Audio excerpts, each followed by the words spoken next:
spesifik volumenya. Ini spesifik volume. Kalau yang ini untuk weight bulbnya. Kalau kamu extend ke sini akan dapat apanya? Entalpinya ya. Kalau kamu extend ke sini akan dapat akan dapat humidity rasionya atau humidity mutlaknya ya. Di sini. Coba sekarang ini dibaca berapa harusnya? Faisal.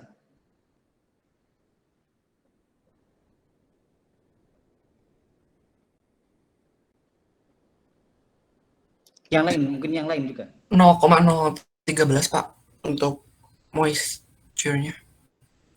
0,013 ya, pas ya. Coba ini kan garisnya kurang pas, mungkin digarisi lagi dengan yang lebih pas. Coba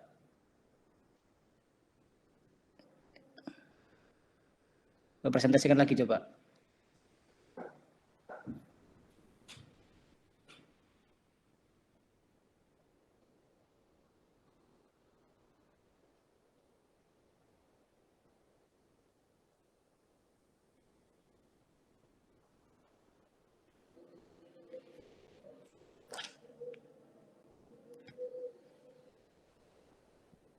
Gimana?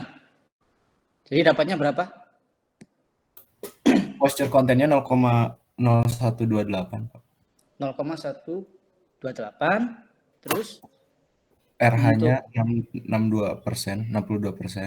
RH-nya 62, oke. Terus entalpinya 57,5 Pak. 57,5. Kalau spesifik volumenya berapa spesifik volumenya?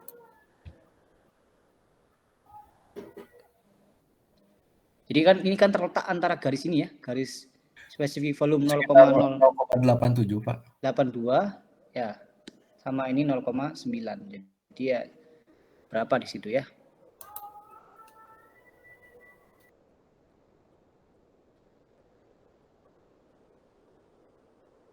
Iya. Oke. Saya lanjutkan ya.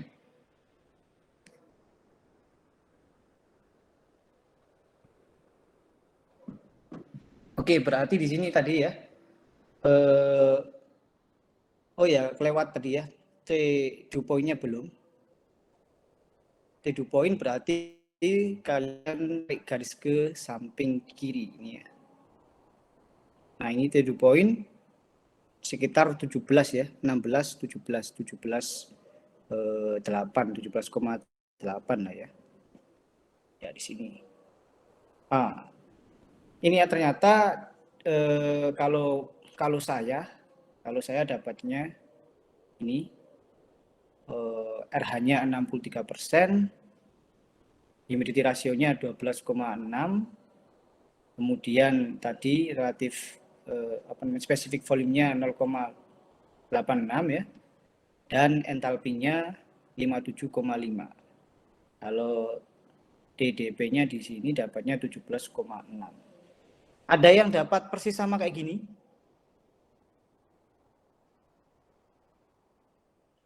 Ya emang ini ya, grafik kayak gitu butuh ketelitian ya, terutama dalam menentukan titik-titiknya. Menarik garisnya juga butuh ketelitian di situ ya. Salah dikit, melenceng dikit aja nilainya agak berubah ya. Tapi enggak apa-apa. Beda-beda dikit enggak apa-apa. Kalau Bapak, sama ya oke. Halo? Ya. Bapak untuk di grafik yang Bapak kasih itu HR-nya itu dalam satuan kilogram per kilogram. Iya, ini mungkin kilogram per kilogram ya. Berarti kalau dibuat ke gram ya jadi 12 ya tadi. Tadi kan kilogram, 0, berapa tadi? Kalau dibuat ke gram ya jadi 12,6. Tadi berapa? 0, berapa tadi? 0,0 ya. Itu dalam kilogram. Kalau dibuat ke gram ya dikalikan 100 lah. 100 ya. Oke ya. Jadi mungkin hasilnya akan sedikit berbeda, itu tergantung ketelitian kalian dalam menentukan garis-garisnya, menentukan titik-titiknya ya. Lanjut ke sini, ya ini ada problem lagi di mana udara pada suhu bola kering diketahui 90 derajat Fahrenheit, kelembapan relatifnya 20%, di titik A ini 90 derajat, 20% ya di sekitar sini ya, titik ini. Jika didinginkan tanpa menambah kelembapan, sampai udaranya tersebut menjadi jenuh ya, pada suhu 42 derajat Fahrenheit, titik B. Jadi didinginkan saja, tanpa adanya penambahan moisture air ya, maka dia akan jenuh sampai di titik B di sini dengan suhu 42. Oh ini nggak tepat ya, ke sini ya palingnya. Ya kurang lebih di sini ya 72. Nah, kemudian yang B, jika ditambahkan kelembapan, maka udara akan mencapai kejenuhan. Artinya di situ dia dilakukan selain didinginkan juga dihumidifikasi, ditambahkan moisture airnya, dilewatkan dengan air gitu ya, supaya nanti terjadi evaporated cooling. Udaranya nanti akan mengikat, akan mendapatkan molekul air dari air yang dilewati tadi, yang dievaporasikan tadi sama udara. Nah ini mencapai kejenuhan pada titik C. Kalau ini tadi titik A, yang ini titik B, yang ini titik C. Titik C berarti di mana? Ya ini ya, dilakukan pendinginan plus humidifikasi hingga mencapai kejenuhan ya. Kalau dia mencapai kejenuhan berarti ujungnya dia harus mencapai saturation line. Tadi kalau ditambah dengan kelembapan, maka garisnya itu akan bergerak ke atas ya. Ini akan bergerak ke atas. Nah, di sini akan bergerak ke atas mengikuti wet bulbnya ini ya. Jadi ke sini, nah, mengikuti garis wet bulbnya ini.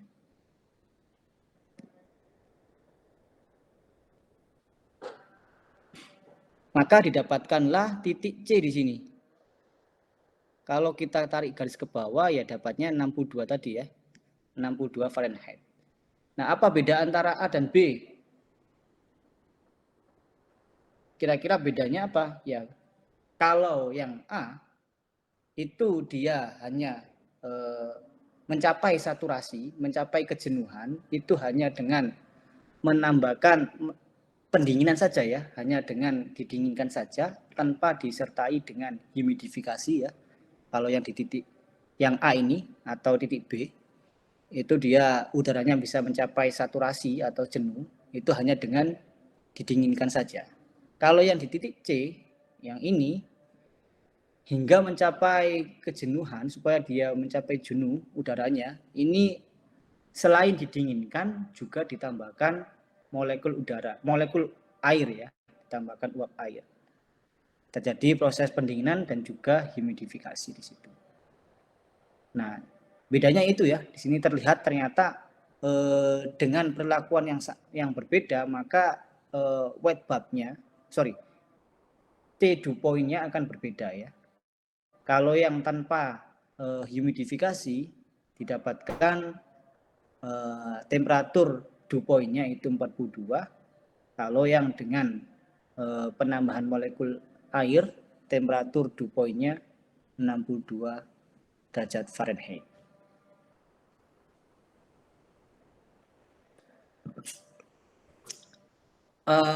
Kalau tadi pendinginan, ini pemanasan ya.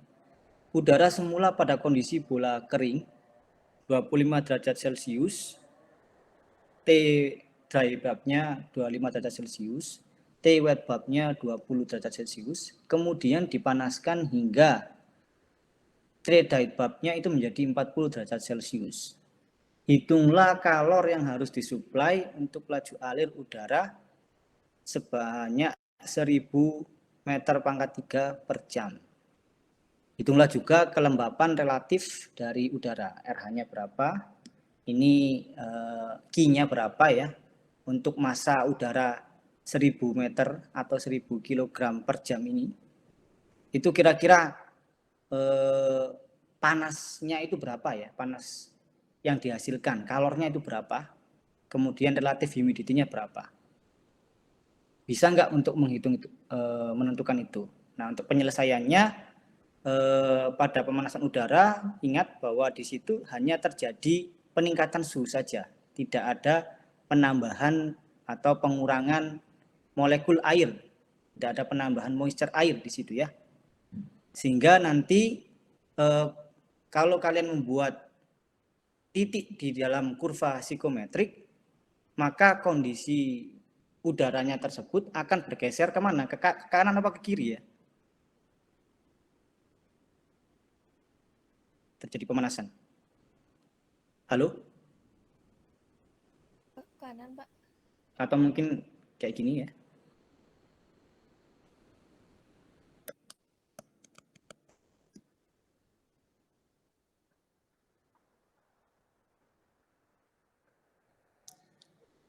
Iya. Tadi gimana soalnya? Udara awalnya berapa? Itunya? Temperaturnya? Awalnya? 25, Pak. 25. T dry bulb-nya 25 di sini ya. Terus apa lagi yang diketahui? Wet bulb-nya, Pak. 20. Wet bulb-nya 20. Wet bulb-nya 20 di sini ya. Berarti di titik ini ya. Nah, kemudian dipanaskan ya. Dipanaskan hingga mencapai suhunya berapa tadi? 40, Pak. 40. Berarti kita geser ke kanan ya. Digeser ke kanan karena dipanaskan. Nah, sehingga di sini titiknya ya. Nah, ini TD yang baru. Di sini. Nah, untuk mengetahui panas, kita butuh apa? Mengetahui kalor. Kita butuh entalpi ya. Kalor sama dengan massa udara dikali dengan entalpinya ya. Sehingga kita butuh data entalpi pada kondisi awal dan kondisi akhirnya. Untuk mengetahui entalpi kondisi awal di titik ini yang awalnya 25 derajat tadi suhu udaranya, kita extend ke sini segaris dengan wet bulb lain. Didapatkanlah berapa ini? 57,5 ya, 57,5 atau 57 mungkin. 57. Kemudian di suhu udara finalnya ketika sudah dipanaskan, kita juga bisa mencari nilai hanya entalpinya. Kita tarik ke sini. Oh, di sini sorry. Di sini ya. Nah, ini. Ini berapa ini nilainya? 70 berapa itu? 72 ya. 72. Sambil dicoba 72 ya. 72 misal. Nanti apa nilai koreknya kalian lebih teliti lagi gitu ya. Sehingga ada H1 dan H2. Ya, delta H-nya berarti apa? Tinggal dikurangkan aja. H2 min H1 gitu ya. Deltanya berapa ini? Delta H-nya.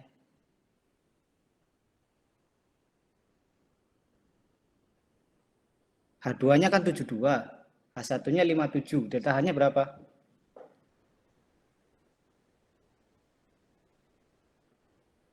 Halo. 25 ya. Hah? 25. 15. Pak. Ya, 15. 15. Ya, 15 ya. Nah, tadi kita dapatkan kan rumusnya Q sama dengan tadi ya. Massa dikali dengan delta H-nya. Massanya tadi dapat 1000 ya. 1000 kg per jam. Kemudian delta H-nya ini satuannya apa nih? Kilojoule per gram. Dapatnya 15 kilojoule per gram. Nah, itu jamnya di ini mungkin saya tampilkan aja. Nah, ini. Ya, ini. Di sini kalau di sini ya. Kalau di sini kita dapatnya 16 ya. 73 kurang 57 dapatnya 16. Ini delta H-nya. Kita mencari kalornya, massa kali delta H. Nah, massanya tadi 1000 kg per jam ya.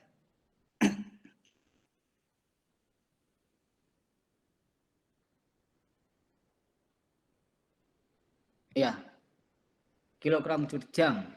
Nah, itu baru massa, sorry, bukan kilogram per jam ternyata. Volume ya, volume. Meter pangkat 3 per jam. Berarti kita harus konversi dulu ke kilogram per jam ya. Nah, caranya berarti di situ kita harus mencari densitasnya atau spesifik gravitinya ya. Spesifik gravity di sini kan ada tuh ya. Ini spesifik gravitinya yang ini. Nah, dari sini didapatkan spesifik gravity berapa ini kira-kira? Kalau yang ini 0,86, yang ini 0,9, berarti kalau di sini berapa kira-kira? Seperti ya antara ya sekitar 0,8 berapa di situ ya? Setengahnya berarti 0,68. 0,88. Itu setengahnya. Ini tidak setengahnya ya. Berarti 0, anggaplah 0,662 gitu ya. Ini mungkin salah, anggaplah ini 0,65 ya. 0,865, sorry.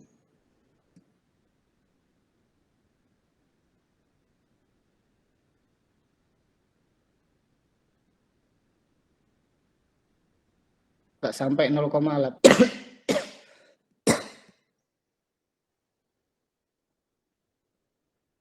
Nah, ini kan satuannya meter pangkat 3 per kilogram ya. Kilo, tadi meternya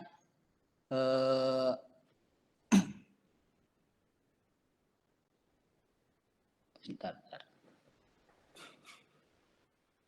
1000 meter pangkat 3 per jam. Spesifik gravitinya didapatkan 0,885 gitu ya. Sorry. 865. Itu spesifik gravity itu kan seper rho. Berarti volume per massa ya. Meter pangkat 3 per massa. Massanya kilogram ya. Nah, ini berarti harus dibagi dulu ya supaya bisa mendapatkan kilogram per jam. Maka kita bagi dulu spesifik gravitinya. Seper 0,065 dikali dengan 100 ya. Hasilnya berapa? Ini enggak sama ya, ini 0,88. Kalau 0,88 harusnya di sini ya. Harusnya di tengah-tengah ini. Nah, itu dapat apa? Maka didapatkanlah massanya ya. Dapatkanlah massa udaranya. Nanti satuannya kilogram per jam. Setelah itu dimasukkan ke rumus ini, ke Q. Q sama dengan massa delta H. Delta H-nya tadi ada 16 kilojoule ya, kilojoule per kilogram. Nah, supaya dikonversi menjadi kilowatt, berarti di sini jamnya harus dirubah menjadi second ya. Sehingga di sini dibagi dengan 3600. Nanti dapatnya 5,05 kilowatt untuk spesifik gravity 0,88. Kalau 0,65 dihitung lagi ya. Kira-kira berapa ini? Masanya berapa nih di sini? Untuk spesifik gravity-nya 0,865. Halo? Halo, bisa diikuti nggak tadi? Atau gimana? Sejauh ini bisa, Pak. Berapa ini masanya?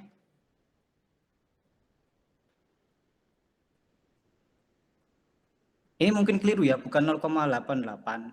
Kalau 0,88 kan berarti di sini nih, di tengah-tengahnya ya. Soalnya kalau yang ini kan 0,86, yang ini 0,9. Jadi kalau di titik ini, tidak mungkin ya 0,88.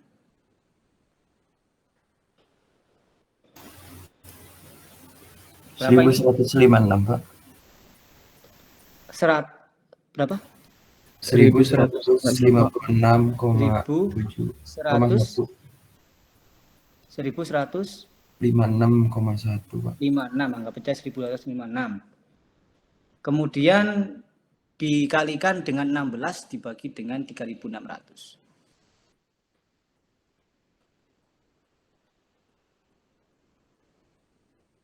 Ini dikalikan dengan 16. 5,1 kW, Pak. 5,1 kilowatt ya. Jadi 5,1 kilowatt. Yaitu untuk contoh perhitungan, contoh soal yang menggunakan physicometric chart, yang dimana di situ ditanyakan kira-kira berapa ya kalor yang dihasilkan dalam udara kering yang dipanaskan dari suhu 25 derajat Celcius menjadi 40 derajat Celcius. Oke, kemudian yang B, kelembapan relatif udaranya berapa gitu ya. Kelembapan relatif udaranya ya tinggal ini ya.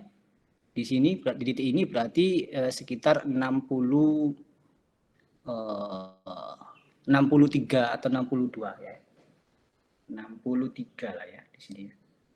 63%. Oke. Kemudian ini ada contoh soal lagi. Di sini hubungan antara humidity ratio terhadap tekanan uap. Kita tahu ya bahwa kalau humidity relatif humidity itu kemarin rumusnya adalah PA per PS kali 100%. Nah, untuk humidity ratio saja atau humidity mutlaknya itu rumusnya ini ya. Ini HR sama dengan 18,02 per 28,97 dikali dengan tekanan parsialnya dibagi dengan tekanan total yang dikurangi dengan tekanan parsialnya, tekanan uap parsialnya. Sebagai contoh, udara dalam ruangan pada temperatur 26,7 derajat Celcius dengan tekanan 1 atm mengandung uap air dengan tekanan parsial 2,76 kPa. Jadi ini untuk udara pada kondisi ini itu PA-nya atau tekanan parsialnya adalah 2,76. Yang ditanyakan humidity ratio ya. Atau ininya, berarti ya kita tinggal masukkan saja rumus, masukkan saja PA di sini ke ini ya. ke rumus ini, maka didapatkan nilai humidity rasionya. Nah, ini ya. Nilai PA-nya tadi diketahui. Ini P kondisi ATM ya, 1 kPa. 1 ATM itu sama dengan 101,3 kPa. Didapatkan nilai humidity rasionya sekian ini. Kemudian untuk kelembapan relatifnya. Berapa kelembapan relatifnya? Ya, untuk mencari kelembapan relatif kita harus tahu ini ya, tekanan parsial pada kondisi saturasinya. Sehingga di sini kita memerlukan hubungan antara tekanan parsial dengan tekanan saturasinya ya. Nah, tekanan saturasinya. Ini bisa dicari di steam table ya. Di situ udara yang kita gunakan ternyata suhunya adalah 26,7. Berarti di sekitar ini ya, 26,7. Antara 25 dengan 30. Sehingga di sini harus melakukan apa ini? Supaya mendapatkan 26,7 ini. Dilakukan apa? Interpolasi. Iya, interpolasi. Kira-kira interpolasinya mendapatkan nilai P saturasinya berapa?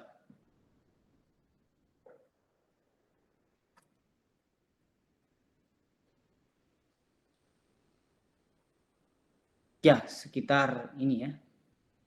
Sekitar ini. 3,5 kPa. Saya yakin semuanya sudah tahu cara interpolasi. Kemudian ini, sehingga dari situ kita bisa menghitung nilai relatif humidity-nya. PA-nya tadi ada 2,76, PA saturasinya juga ada. PA dibagi PA saturasi dikalikan dengan 100%, sehingga didapatkan relatif humidity-nya adalah 78,9%. Oke.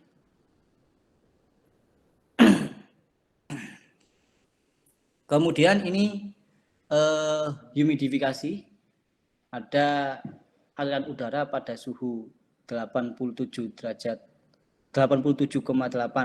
derajat Celcius dengan kandungan kelembapan atau relatif humidity 0,0 bukan relatif humidity, sorry, dengan kandungan kelembapan atau humidity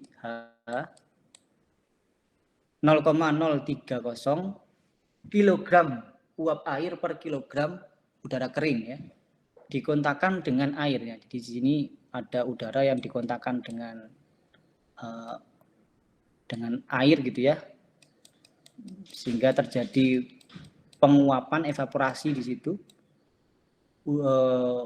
Molekul airnya akan teruapkan, kemudian molekul air tersebut akan diambil oleh udara ya, sehingga nanti udaranya akan mengalami penurunan suhu ya, akan mengalami penurunan suhu dan menjadi lebih lembab atau lebih banyak mengandung moisture air.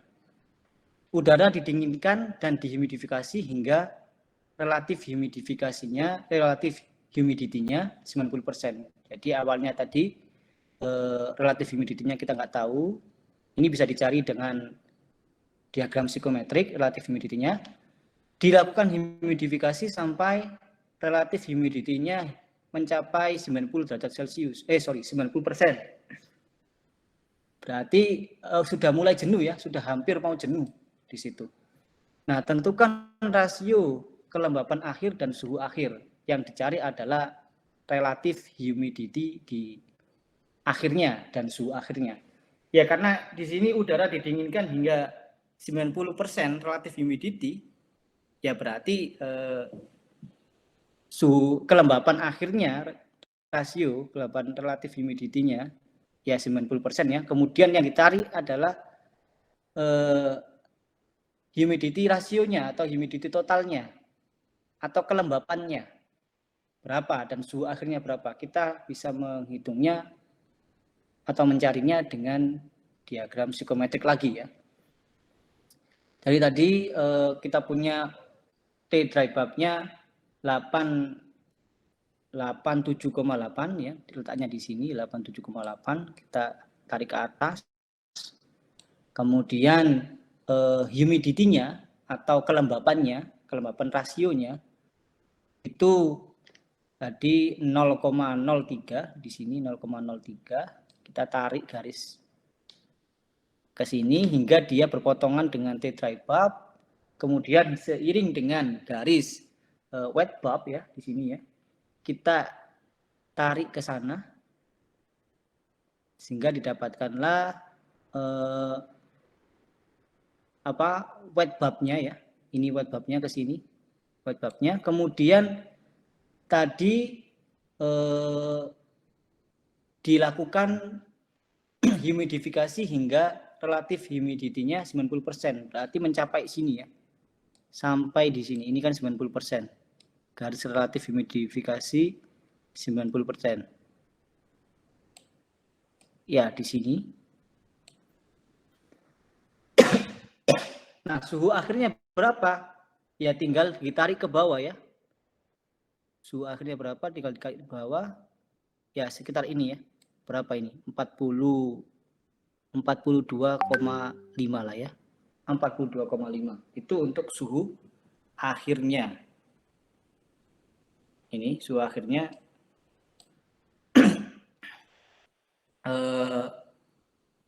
apa namanya tadi?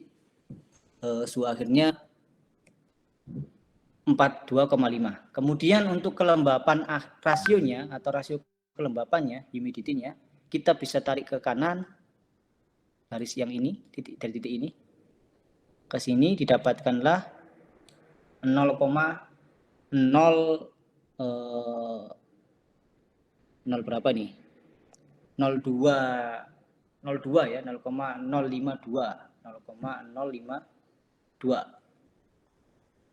Itu untuk humidity akhirnya. Kemudian jika humidifikasi dilakukan hingga 100%, berapa rasio kelembapan dan suhu akhirnya? Kalau humidifikasi dilakukan hingga 100%, berarti rasio kelembapannya ya 100% ya. Rasio kelembapannya 100% dan suhu akhirnya kalau ditarik ke sini hingga 100%, maka suhu akhirnya ya di sekitar 40 sini ya, 40 berapa ini? 41. 42-an. Kayak gitu ya. Ada pertanyaan di sini?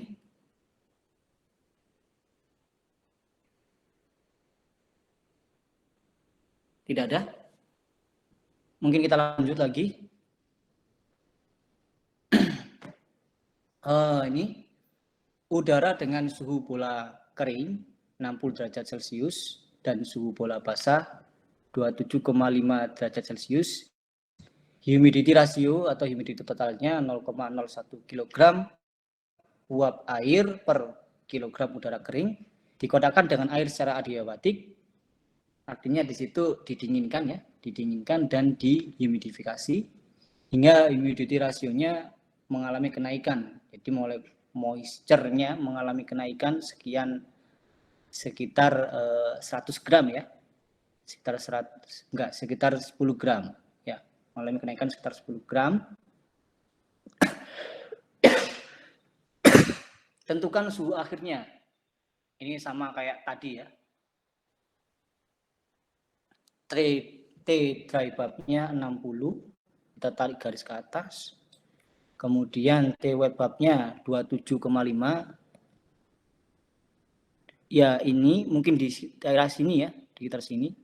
Kita tarik seiring dengan garis wet bulb menuju ke titik yang tadi sini. Maka ini nanti kita dapatkan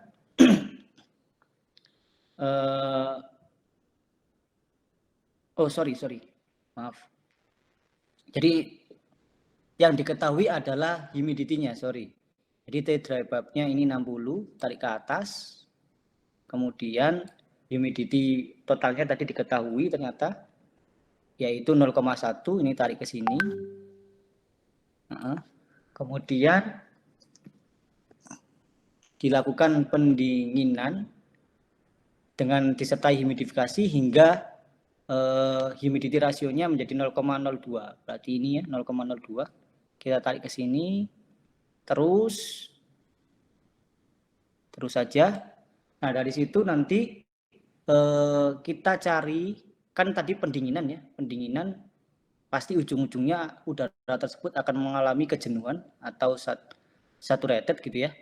Sehingga ini kita bisa tarik titik ini menuju ke penjenuhannya, ke garis saturasinya, seiring dengan garis wet bulb. Nah, melewati titik ini. Nah, di titik inilah merupakan titik akhirnya ya.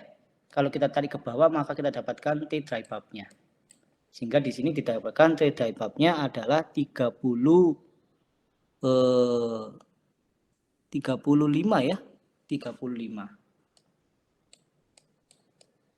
Ya.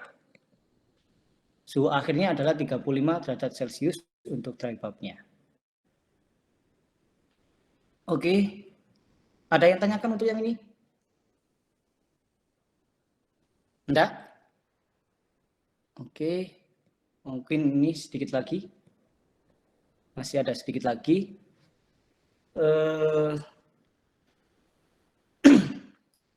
Dalam upaya penghematan energi, satu alat pengering dimodifikasi untuk memanfaatkan sebagian dari udara buang dicampur dengan udara sekitar gitu ya. Ya, jadi kayak gini. Ada udara buang dari suatu alat gitu ya. Itu laju alirnya adalah 10 meter pangkat 3 per second. Suhunya 70 derajat Celcius, relatif humidity-nya 30%. Nah, itu dicampurkan dengan udara baru ya, fresh air, yang mana di situ lajunya 20 meter pangkat 3 per second, suhunya 30 derajat Celcius, dan relatif humidity-nya 60%. Yang ditanyakan adalah tentukan dry bulb dan humidity rasionya dari campuran udara tersebut ya. Nah, untuk mengetahui ini kita plotkan terlebih dahulu ya. Kita plotkan masing-masing ini, masing-masing suhu dan RH-nya. Kan suhu dan RH-nya ada. Nanti kita bisa tahu titiknya di mana. Ya, tadi untuk di titik awal suhunya 70, RH-nya 30. Ini 70 ya. Kita tarik ke atas. Terus relatif humidity-nya 30, pas berarti di sini. Titik B ini. Kemudian yang campuran satunya, yang fresh air, itu 30 derajat Celcius, dan relatif humidity-nya 60%. Ini 30 derajat Celcius ya, kita tarik ke atas, relatif humidity-nya 60%, pas sekali di sini ya, berarti di sini. Nah, untuk mengetahui berapa suhu T dry bulb dan relatif humidity totalnya pada campuran tersebut, ini kita pakai aturan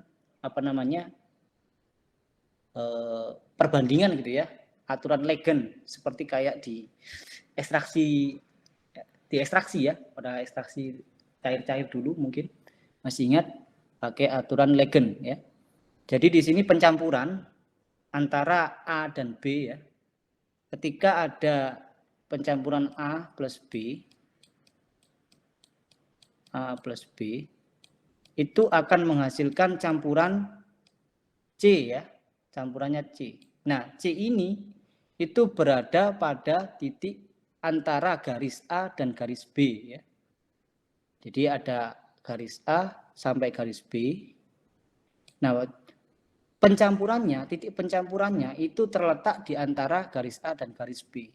Jika komposisi A dan B itu sama, misal ini 10, ini 10, terus ini 20 gitu ya, maka titik C ini akan berada di tengah-tengah ya, berada di tengah-tengah garis di sini. Namun karena A dan B-nya ini adalah, untuk A-nya itu tadi berapa, A-nya 20 ya, A-nya 20. Sorry, A-nya berapa? Laju alir. Ya, A-nya 20 ya. A-nya 20, kalau B-nya 10 ya. Berarti perbandingannya ini salah ya. ini perbandingannya adalah 2:1. Nah, menurut aturan Leversam rule ya, bahwa A dibanding B itu A itu sebanding dengan garis CB. Nilai A ini ya, itu sebanding dengan garis CB. Garis ke sini. Kalau B di sini itu sebanding dengan garis AC. Ya. Berarti kalau kita punya garis ya, terus garisnya itu ada 3 bagian. Ini kan perbandingannya 2:1 ya. Berarti ada 3 bagian di situ. Maka CB-nya adalah 2, sedangkan CA-nya adalah 1 bagian gitu ya. CB-nya 2 bagian, AC-nya 1 bagian. Nah, dari sini dengan menggunakan penggaris mungkin kalian bisa menentukan titik C-nya.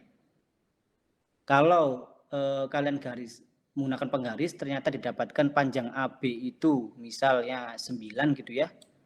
Maka AC itu panjangnya adalah 3 ya. 3 karena 1 bagiannya sama dengan 3 ya. Sehingga di sini nanti kalian bisa menentukan titik C-nya. Tinggal di ini aja digarisi gitu ya. Sepanjang 3 cm ke arah garis B. Nah, setelah itu baru ya dan nilai humidity rasionya. Nilai humidity di rasio di titik C ya, tinggal kita tarik garis ke kiri. Nah, ini dapat HR-nya, humidity rasionya. Kalau kita tarik ke bawah maka didapatkanlah T dry bulb-nya. Ya, sehingga di sini kita dapat nilai T dry bulb-nya 44 ya. Kalau HR-nya ya kurang dari 0,032 ya, sekitar berapa ini? 0, ya pokoknya kurang dari 0,32 ya. Ini enggak bisa ditentukan. Dari sini ada yang tanyakan kalau yang ini? Halo? Paham enggak maksudnya ini?